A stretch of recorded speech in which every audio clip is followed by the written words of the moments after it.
अस्सलाम वालेकुम दोस्तों, welcome back to our channel find Urdu. Programming का मतलब है कंप्यूटर का काम करवाना या सॉफ्टवेयर बनाने का अमल। प्रोग्रामिंग का मतलब होता है कंप्यूटर के लिए इंस्ट्रक्शंस लिखना ताकि वो कोई काम करे। ये इंस्ट्रक्शंस एक स्पेसिफिक लैंग्वेज में लिखी जाती हैं, जैसे पाइथन, जावा या सी प्लस प्लस।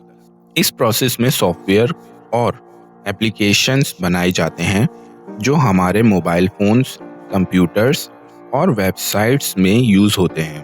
प्रोग्रामिंग एक क्रिएटिव और टेक्निकल काम है जो हर फील्ड में ज़रूरत बन गया है। फॉर एग्जांपल, प्रोग्रामिंग की मदद से लोग ऐप्स और वेबसाइट्स बनाते हैं। He is learning programming to develop mobile applications. वो मोबाइल एप्लीकेशंस बनाने के लिए प्रोग्रामिंग सीख रहा है। तो दोस्तों, प्रोग्रामिंग का मतलब है कंप्यूटर के लिए इंस्ट्रक्शंस लिखना ताकि वो काम करें।